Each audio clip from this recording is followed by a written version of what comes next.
Quilombo literário. Você que está aí nos assistindo no canal do YouTube, quem está aí ouvindo a gente pelo podcast, tem uma noção do que eu estou falando? Tem uma noção do que pode ser essa entrevista que a gente vai começar com diversos questionamentos para entender um pouco mais sobre os diversos tipos de autores e principalmente sobre esse projeto, que é um projeto que nasceu em Santa Luzia, mas a verdade é que ele está ganhando espaço, abrangência geográfica. E nós vamos entender tudo isso e muito mais falando agora com a Poliana Ramos. A Poliana, de formação, ela é advogada, ela é idealizadora desse projeto e ela atua trabalhando como defensora popular. E tudo isso nós vamos entender melhor conversando com ela, mas o primeiro mesmo, que é importante a gente entender, Poliana, quilombo literário. É um termo, é uma denominação diferente de um projeto. Como é que isso surgiu? Como é que começou esse processo aí em Santa Luzia, que é uma cidade que fica na Grande Belo Horizonte? Sim, quilombo literário. A ideia vem de um quilombo mesmo, né? Então, que a gente possa se aquilombar, que seja um espaço de encontro, e o literário, porque traz a biblioteca. Então, o quilombo literário é uma biblioteca afrocentrada e com perspectiva de diversidades, trabalhando, então, com um acervo de autores e autoras negras, de autores indígenas, uma perspectiva de diversidades, né, trazendo aí narrativas de pessoas que historicamente foram colocadas à margem, né, dessa escrita, da própria leitura e do contato com o livro. Como que, Poliana, surgiu a ideia? Assim, o que te acendeu esse sinalzinho? Poxa, é preciso ter alguma coisa nesse sentido, é preciso ter alguma coisa focada nessa área. Como é que essa ideia? A gente pode entender também que você é uma pessoa, é uma leitora contumaz, e talvez por isso você percebeu essa ideia. Então, vamos entender como que isso surgiu para você e como é a sua relação com o livro, com o hábito de ler. Sim, sou uma leitora, né, em formação, faço esse exercício mesmo de tentar fazer leituras que dialoguem com a minha realidade, com o cenário nacional que nós estamos vivendo e também mundial, né, diante de tantos acontecimentos que têm marcado a história do Brasil e do mundo. E o quilombo literário, ele na verdade nasce de uma inquietação que vem desde os tempos da faculdade. Durante a minha formação na faculdade de Direito, eu tive a alegria de dar início a um grupo de estudo étnico-racial e de diversidades, junto, né, com uma amiga e com o apoio de professores. E esse grupo, ele nasceu justamente desse incômodo de não termos dentro do currículo da graduação biografias que sejam de autores brasileiros, de autores negros, de autores indígenas, que retrate a realidade do nosso país. Então, na verdade, eu acho que o quilombo literário ele começa a nascer lá atrás. E aí, dando um salto já para 2023, mais ou menos, quando eu começo a caminhar um pouco mais próximo da cena cultural, eu entendo que eu também posso ter uma atuação trazendo o direito, né, o direito à cidadania, dentro dessa perspectiva de uma formação também, né, de uma emancipação do ser. Então, o quilombo literário ele vem de encontro a esse desejo de poder oferecer um lugar para as pessoas e primeiro traga essa identidade e que a gente possa trabalhar com outras narrativas, que são essas narrativas periféricas, essas narrativas de pessoas que realmente, né, ao longo da nossa história, foram silenciadas ou, por vezes, não tiveram os seus trabalhos, as suas obras reconhecidas.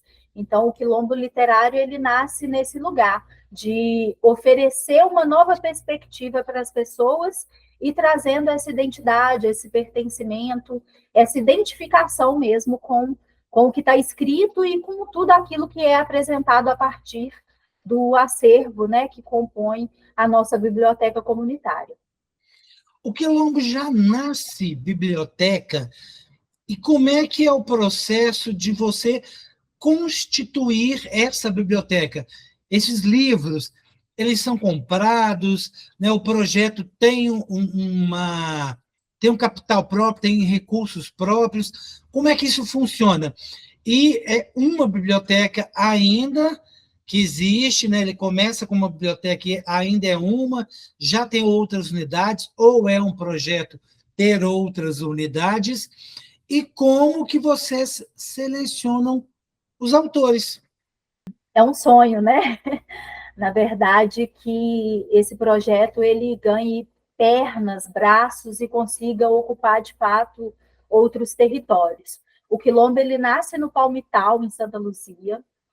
O Palmital é uma região de favela, de periferia, aqui, né, na cidade de Santa Luzia, e é onde eu moro, é onde eu cresci, onde de fato eu tive contato com diversas questões que me atravessaram enquanto sujeito desde o início da minha formação.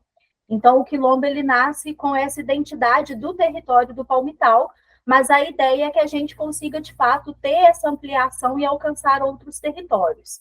Então, inicialmente, a gente tem trabalhado com uma perspectiva de que a biblioteca ela possa ser itinerante e que aí a gente possa ocupar outros centros comunitários, outros espaços, fazer também, né, diálogos aí com a educação, atuando dentro de escolas públicas, trazendo esse acervo para que as pessoas tenham conhecimento, né, desses autores, dessas outras narrativas.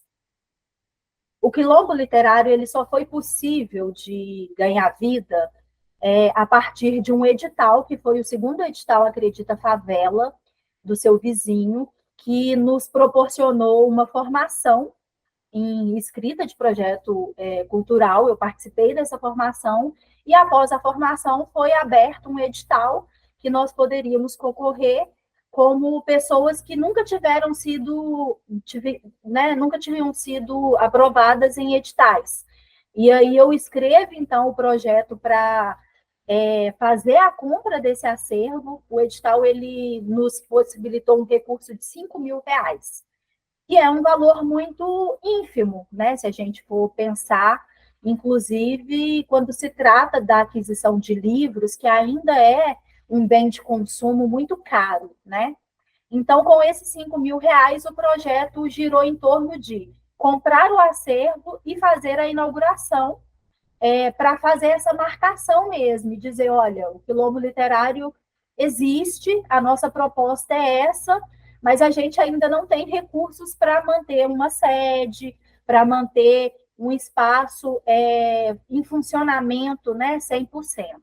Então, a gente ainda está em fase de catalogação. Hoje nós contamos com um acervo de aproximadamente 80 livros, e aí estamos em fase de catalogação, de acordo, né, com a norma da biblioteconomia, né, de acordo com o código do CDC, e após, né, esse processo de catalogação, a gente vai dar início, então, aos empréstimos dos livros, né, e essa continuidade também com a realização de outras atividades e ações que façam com que esse acervo fique mais acessível e disponível para as pessoas. Então, a ideia é que, provavelmente, até a segunda quinzena aí de maio, a gente já consiga, de forma muito orgânica, né, muito humana, começar com esse movimento de empréstimos e de um acesso maior ao acervo. O empréstimo, que deve ser a primeira ação, né, do Quilombo Literário, ele vai ser gratuito e ele vai ter restrição, ou seja, somente as pessoas que envolvem essa questão dos autores, tanto os autores das pessoas negras e a questão dos indígenas e da diversidade é que terão acesso ao empréstimo ou não? Ele vai ser aberto à comunidade de uma forma geral, vai ser gratuito e ele, a princípio, vai estar funcionando em que tipo de local? O acesso é livre e gratuito a todas as pessoas, sem qualquer tipo de discriminação. E aí, eu, né, tenho disponibilizado o meu contato pessoal, inicialmente, e o Instagram como ferramenta, né, de comunicação para que as pessoas façam esse agendamento, para que a gente consiga fazer esse comunicado. A gente tem uma perspectiva de ocupar um coletivo, uma casa que é uma casa coletiva, aqui no território do Palmital mesmo, né? Então, de que esse espaço consiga sediar, né, o acervo da biblioteca, os nossos livros, e aí tendo uma janela maior de tempo para que as pessoas consigam estar fazendo esse acesso, né? Se organizar para fazer o empréstimo, né? Se organizar para fazer a devolução do livro, quando chegar o prazo. Então, é um acesso livre e gratuito a todas as pessoas que tiverem interesse em entender um pouco mais, né, sobre essas perspectivas, essas narrativas. E como que foi esse processo? Você disse que atualmente vocês têm 80 títulos, né? Esses livros ou esses autores, como é que foi essa seleção? Como é que você chegou a escolher, ou a selecionar, enfim, qual foi o critério ou critérios para, né, se definir esses 80 primeiros livros? Bom, a curadoria foi feita por mim mesma, dentro de uma trajetória já de atuação e pesquisa dentro da perspectiva racial, né, de diversidade, de gênero. E aí a ideia foi que a gente conseguisse comprar o maior número de livros possíveis dentro desse recurso, né, trabalhando com esse valor baixo. E aí, como eu disse, a ideia é também fazer com que as pessoas reconheçam e deem valor a autores brasileiros, por exemplo.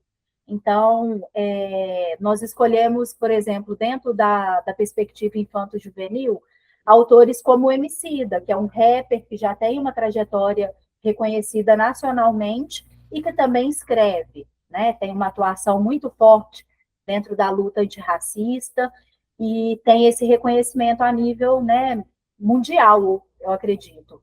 Mas trouxemos também ainda dentro do universo infanto-juvenil o Lázaro Ramos, e tem até uma situação curiosa, que eu acho que vale a pena citar. Eu fui fazer uma atividade dentro de uma escola aqui no território, uma escola estadual, e aí levei alguns livros para apresentar, né, para a meninada. E aí, quando eu mostrei o livro do Lázaro Ramos, a garotada identificou logo que era o ator que estava na novela, né, no horário ali e tudo, então já gerou essa identificação. E aí a gente traz outros autores que já são reconhecidos também por essa trajetória dentro, né, do combate ao racismo, da luta antirracista, que tem um reconhecimento nacional e até internacional justamente por essa atuação.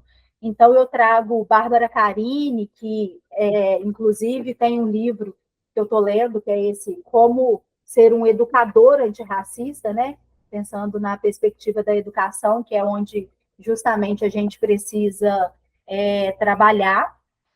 E trago também autores que já são reconhecidos, como Bell Hooks, enfim, diversos autores aí que a gente pode citar, que dialogam com essa perspectiva e que já têm um reconhecimento a nível nacional e mundial, né?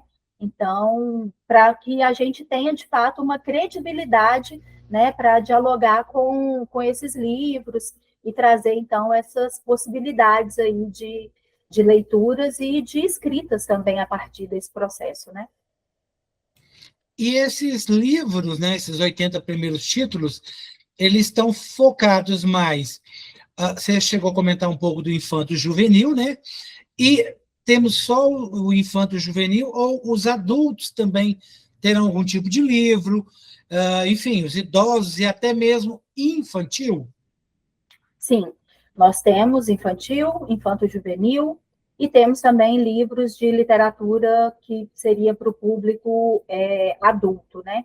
A ideia é que a gente consiga, de fato, alcançar o maior grupo de pessoas, né, dentro dessa escala aí de idade, essa escala geracional. E também é importante dizer que a gente trouxe para esse acervo leituras que sejam de fácil entendimento, né?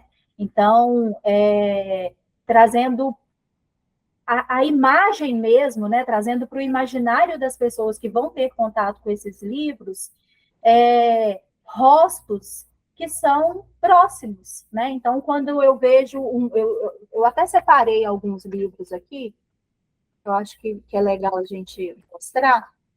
Por exemplo, Conceição Evaristo.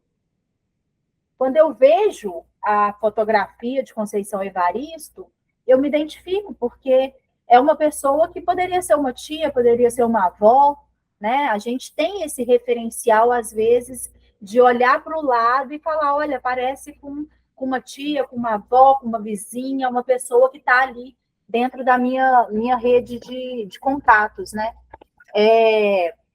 E aí, para, né, mostrar um pouquinho mais, esse aqui é do Ailton Krenak, que é um autor, um escritor indígena, que tem uma atuação relevantíssima, inclusive, né, no que diz respeito à pauta do racismo ambiental e da sustentabilidade, que é algo também urgente da gente trabalhar e dialogar com as pessoas. E aí eu acabo colocando um pouco na conta da educação, mas, assim, são possibilidades de atuação, inclusive, dentro de espaços corporativos. O do Lázaro Ramos, que foi o que, né, já causou esse primeiro impacto, porque o reconheceram, né, da novela. E aí é isso, assim, a ideia é fazer com que a gente veja o livro e fale, olha, parece comigo, né? Parece com o meu tio, parece com o meu irmão, meu pai. E aí já causar esse primeiro contato de uma maneira positiva, que é essa identificação, né? Então, se o Lázaro Ramos é escritor, eu também posso ser escritor, né? E aí tentando trazer, de fato, esse gosto mesmo, né? Esse resgate do gosto pela leitura e pela escrita, né? Pelo livro, de uma forma geral. Me parece também, Poliana, que além dos autores, né, dos autores negros de uma forma geral, vocês também do Quilombo podem ter interesse em livros e obras que, mesmo não sendo de autores negros, mas que tratem a questão, né, que abordem a questão afro, que discutam isso de uma forma geral e que possam ter interesse, e aí seriam livros interessantes também para o projeto, ou não. A ideia é que a gente consiga trazer, na essência, essas narrativas, né? Até porque, a partir disso, a gente também fomenta narrativas locais. Na inauguração, por exemplo, nós tivemos a presença de 2 escritores, pessoas negras, um homem, né, negro periférico, e uma mulher trans negra periférica.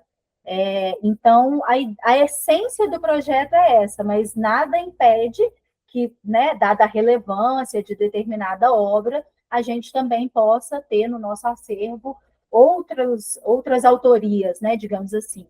E aí cabe dizer também que a gente, pensando nessa perspectiva das diversidades, a gente traz, por exemplo, livros que dialogam com a questão do autismo, com a questão das deficiências, e aí não necessariamente o autor ou a autora é uma pessoa negra, é uma pessoa indígena, né? Mas a narrativa que é trazida ali é relevante, é importante para ser trabalhada dentro, né, do objetivo e dessa proposta mesmo do Quilombo de conseguir abraçar essas tidas minorias sociais, né, que são dessas pessoas que, historicamente, como eu disse, foram sendo colocadas às margens. E aí, pessoas que tiverem interesse em doar livros, né, para o Quilombo, em participar de alguma forma, né? Qual deve ser aí o caminho, qual que deve ser o processo? Né? A pessoa faz contato com você ou manda um e-mail que nós vamos deixar esse contato que você disponibilizar aqui na legenda, viu, gente?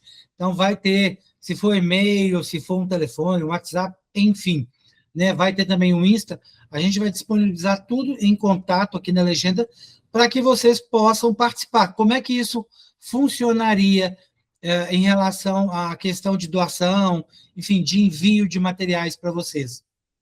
Só antes de responder a pergunta, eu quero citar que a gente também conseguiu fazer uma parceria muito bacana com a Defensoria Pública, disponibilizando alguns materiais, que são algumas cartilhas que a Defensoria produz, né, que falam sobre direitos. Então, fala sobre violência de gênero, sobre violência sexual, fala sobre questões antirracistas, né, e do próprio acesso à Defensoria Pública. E aí a gente também trabalha, né, disponibilizando de forma gratuita, obviamente, esses materiais para que as pessoas também consigam se aproximar da defensoria, né, como esse órgão, essa instituição garantidora dos direitos. Em relação às doações, o contato inicialmente tem sido feito diretamente comigo, né? A partir do momento que nós inauguramos, chegaram algumas pessoas para dar corpo para o projeto, mas tudo tem sido feito de forma voluntária e na medida do tempo e disponibilidade, né, das pessoas. Então, as ações e esses contatos, eles ainda estão ficando um pouco centralizados em mim, né? E aí, o canal mais rápido é o WhatsApp, a gente também tem o Instagram e o contato por e-mail que eu posso disponibilizar para caso, né, de doações ou convites, né, pessoas interessadas em fazer parte, em doar, né, o seu tempo voluntariamente aí também podem nos comunicar por meio desses 3 canais. Então, e-mail, WhatsApp e Instagram. Ótimo, então quem está acompanhando aí a entrevista, esses canais vão estar aqui na legenda, vocês podem ficar à vontade para se disponibilizar.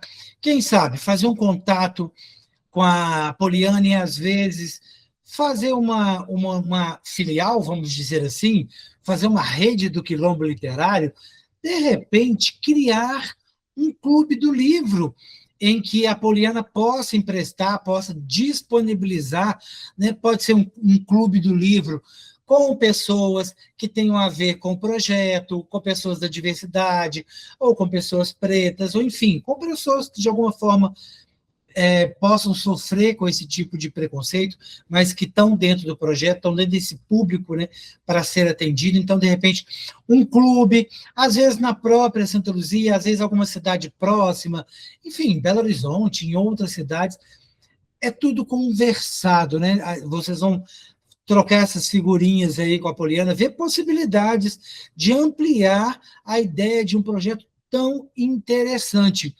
E eu queria perguntar também, Poliana, que eu imagino que essa questão de ser defensora popular, né, contar um pouco para a gente o que é isso, né, como é que é trabalhar com isso, exatamente o que, que faz isso, e, obviamente, né, isso deve ser o seu trabalho, a sua função, de onde você deve, imagino eu, ganhar, né, todo o seu recurso para o seu sustento, aquilo que você precisar.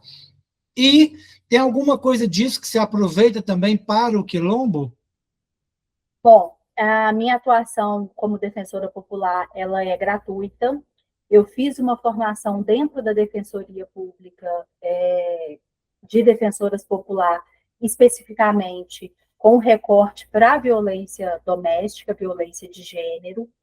Então, dentro do meu território, dentro da minha cidade, e até fora, né, a gente acaba ganhando esse alcance.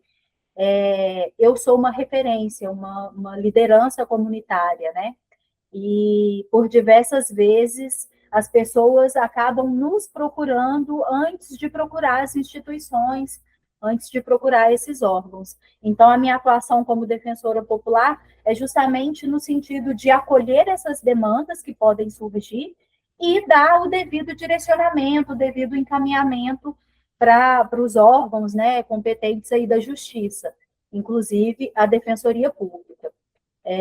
Não é daí que vem a minha renda, né? Mas eu faço esse trabalho, né, e acabo assessorando, às vezes até em pequenas coisas, né, como, enfim, enviar até um e-mail, né, a pessoa está participando de um processo seletivo e aí precisa enviar uma documentação por e-mail.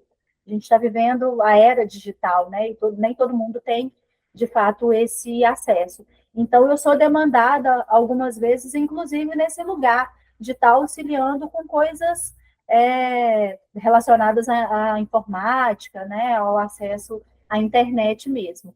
E principalmente em relação às demandas aí decorrentes da violência doméstica, violência de gênero. Dentro desse processo, estou vendo que você está usando uma camisa linda do Quilombo. A camisa está à venda, é uma forma de ajudar o projeto? Não, você fez só por, enfim, só para, né, para vocês aí usarem, ou não? Podemos comprar, isso também vai ser via esses contatos que a gente vai colocar na legenda. Então, essa camisa maravilhosa que eu estou usando, ela foi feita com o recurso do edital Acredita Favela, proporcionado pelo seu vizinho, e inicialmente nós fizemos apenas duas, que era a minha, né, e do produtor executivo que me acompanhou durante o projeto. Mas nós temos sim muito desejo de fazer camisas, de fazer canecas, e que esses itens, esses produtos possam ser vendidos justamente para gerar a sustentabilidade para o projeto. Mas, inicialmente, a gente ainda não tem disponível para venda, né? Acredito que num futuro bem próximo aí a gente consiga produzir esses materiais e também fomentar, né, essa economia criativa. O Quilombo Literário, ele surgiu exatamente porque a Poliana acredita que o livro, o hábito de ler, pode transformar, né? Pode ajudar, contribuir de várias formas. Quais são as suas visões em relação a isso? Até para quem está nos ouvindo, nos assistindo, entender a importância da leitura. Porque nós temos muito, infelizmente ainda no Brasil, o que caminhar para tornar nós, brasileiros do Brasil, um país mais leitor. Sim, nós tivemos, inclusive, na semana passada, o lançamento do Plano Nacional do Livre Leitura, que tem aí uma perspectiva, uma projeção de que a gente consiga ampliar para 55%, salvo engano, o número de leitores, né, no Brasil. É um plano importantíssimo que foi desenvolvido e publicado a nível nacional e que a gente precisa fomentar, né, dentro dos nossos municípios, das nossas cidades. E com isso eu quero dizer que eu sou tia de 5 sobrinhos. E dentre os meus sobrinhos, eu tenho um de 19 anos, que é o mais velho, e uma pequenininha de 3 anos. Ela faz 3 anos o mês que vem, na verdade. E aí, assim, durante o período da pandemia, que as crianças ficaram estudando de casa, e, né, dentro desse processo da gente, enquanto família, ter que auxiliar nesse processo educativo, formativo, eu comecei a entender ali que a gente já tinha uma deficiência dentro do âmbito educacional. E pós-pandemia, ainda mais. Os meus sobrinhos, né, dando o exemplo de dentro de casa mesmo, não têm esse hábito da leitura. É muito difícil provocá-los, incitá-los à leitura quando a gente precisa disputar com as telas, com os celulares. Então, a ideia do Quilombo, ela nasce também nesse lugar de ser um resgate mesmo, né, da leitura, do prazer pelo livro, do prazer pela escrita, do prazer por... eu me recordo que, quando eu era criança, a gente tinha a coisa do diário, né, de fazer as nossas anotações. E é muito importante que a gente diga aquilo que a gente sente, aquilo que perpassa o nosso universo, né? Então, o Quilombo, ele vem nesse lugar de ser também uma ferramenta que, paralelamente à educação, a gente já tem, né, diretrizes, leis que obrigam, inclusive, né, o ensino da história afro-brasileira, da história da África, da história indígena dentro dos currículos escolares. Então, eu não estou inventando a roda, né, mas entendendo que é possível também fazê-la girar dentro desse lugar comunitário, trazendo essa identidade, esse pertencimento, para que as pessoas realmente resgatem esse interesse e consigam deixar de lado um pouquinho o celular, porque eu acho que, de fato, é a nossa maior disputa, e troquem pelo livro, né? Pelo gosto de você abrir um livro novinho, né? E consigam despertar esse interesse, esse gosto, e que isso vá reverberando, vá perpetuando, para que a gente, de fato, consiga atingir aí essa meta proposta pelo PNLL, por exemplo, de um aumento para 55% da população leitora brasileira. O que você diria? Quais são as dicas da Poliana nessa nossa reta final aqui de bate-papo para os adultos que ainda não têm o costume de ler, para os pais que não sabem como fazer isso em relação aos filhos e para os adolescentes, enfim, os jovens que ainda também não sabem nem a partir de que livro eu devo ler, como é que eu começo a ler, por onde? Bom, eu acho que tem uma frase que diz que a palavra convence, mas o exemplo arrasta.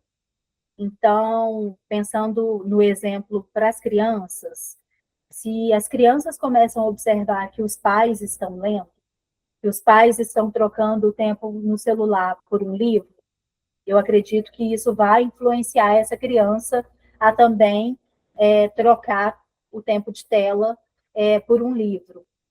E aí eu acho que ter uma curiosidade mesmo, pegar um livro e entender se essa capa ela já me chama atenção, ler aqui atrás o resumo e entender se é uma narrativa que já me prende desde esse primeiro contato, e, e se desafiar mesmo, assim, pensando nas pessoas adultas, que obviamente é muito mais difícil para um adulto construir um hábito do que para uma criança.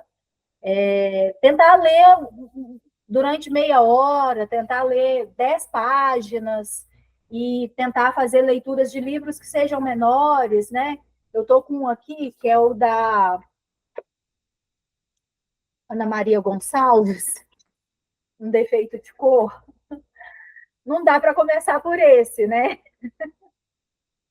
Então, assim, que a gente possa começar por leituras menores, por leituras, né, que sejam um pouco mais fáceis, de repente, né, da gente ler. E aí eu acho que a gente precisa, de fato, ter esse primeiro contato para que a gente entenda que tipo de leitura também eu gosto, o que me agrada. Se são contos, se são poesias, se são essas narrativas que vão perpassar mesmo por um processo até de narrar um determinado tempo, né? Eu tenho aqui também um que eu gosto muito, e que eu acho que tinha que estar assim, dentro das escolas, desde os anos iniciais até os anos finais, graduação, tudo. Tinha que ser um livro super estudado. Uma autora, na verdade, né, super estudada, inclusive mineira, Carolina Maria de Jesus. E esse livro, especificamente, O Arco de Despejo, quando a gente fala de território periférico, é atualíssimo, é muito atual. Assim, o que Carolina Maria de Jesus narra, né, dentro da vivência dela na favela do Canindé, e o que eu vejo muitas vezes, por exemplo, aqui na favela do Palmital, em pleno 2026, ainda é muito similar, ainda é muito parecido em relação a essas desigualdades sociais, essas negligências e essa ausência dos direitos, né? Então, eu acho que é a pessoa realmente se desafiar, colocar ali uma meta. eu quero começar a ler mais, e aí onde que eu consigo ter acesso a esses livros? É no Quilombo Literário, é na biblioteca pública próximo da minha casa, é dentro de uma faculdade, é na escola próximo da minha casa, porque todos esses espaços a gente pode acessar, não nos pode ser impedido, né? Claro que provavelmente vai ser necessário um cadastro, né? Tem toda uma ritualística ali interna, né? Mas são espaços que a gente tem o direito de acessar. Então, que a gente possa se desafiar mesmo a ler mais e começar de pouquinho. Então, que a gente comece lendo 10 páginas, comece lendo um livro menorzinho, mas que a gente comece de algum lugar. Eu, especificamente, gosto muito também da literatura infantil, tenho lido bastante para essa minha sobrinha de 3 anos, e eu acredito que já está vindo com uma influência muito mais positiva, né, até por conta da construção do quilombo literário, mas são leituras que muitas vezes dá esse aconchego até para a gente que é adulto, né, e traz um pouco desse universo do imaginário, que a gente às vezes está tão ali, né, na rotina, tão inserido ali no modo automático, que a gente esquece, inclusive, que pode sonhar, que pode imaginar realidades e mundos, né, diferentes, melhores do que o que a gente tem vivido.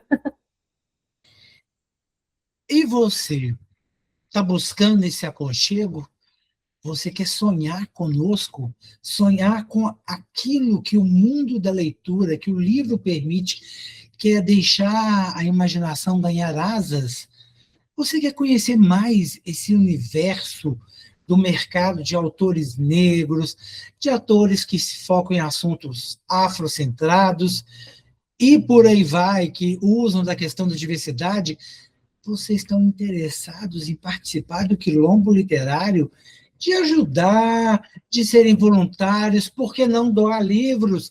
Né? Podem contribuir, inclusive, às vezes com dinheiro mesmo, né? Em espécie, enfim, de alguma forma, podem, por exemplo, fazer um movimento na família. Que tal a gente movimentar as famílias da gente e conseguir livros de autores negros para poder fazer doação, ou livros focados nessa temática, que possam aumentar aí esses 80 livros para 160, 200, 300, quiçá 1.000 livros. Vamos ajudar aí o Quilombo a crescer, ganhar aí projeção e contribuir de alguma forma, criar um clube de leitura aí na sua casa, na sua vizinhança, de repente convidar a Poliana para uma palestra, para um encontro, para ir na sua comunidade contar um pouco mais disso, ou contar um pouco mais sobre as questões que envolvem todos esses públicos, e que, felizmente, né, as mudanças estão acontecendo, ainda estamos engatinhando, mas estamos caminhando, e é o mais importante. Não vamos ficar nos lamentando, debruçando sobre lamúrias, né? Vamos buscar aquilo que a gente está conseguindo, aquilo que é possível trabalhar e fazer, e você pode contribuir muito. Então, se sentiu desafiado? Você já pegou um livro para ler? Um livro pequeno, como este que ela mostrou, às vezes um grande, pode até dar uma certa preguiça quando a gente vê um livro grande. E vou te dar meu exemplo. Eu também via meu irmão lendo muitos livros grandes quando era pequeno, e eu tinha muita preguiça só de pensar naquele tempo que ele levava para ler. Mas, com o tempo, eu comecei a ler livros menores e descobri que, claro, a gente tem que começar a ler aquilo que a gente gosta e vai crescendo, e aí esse hábito de ler acontece, você ganha esse costume, esse gosto pela leitura, e isso tudo vai se ampliando, aí você começa a ler livros, literatura, livros infanto-juvenis, poesia. A gente tem aqui o Saraus no nosso canal para você acompanhar, vai lá assistir, deixa um pouco da poesia que tem na sua vida, né, ganhar esses versos, mas principalmente se engaje de alguma forma num projeto como esse, o Quilombo Literário. Fica aqui, então, para você, o nosso desafio.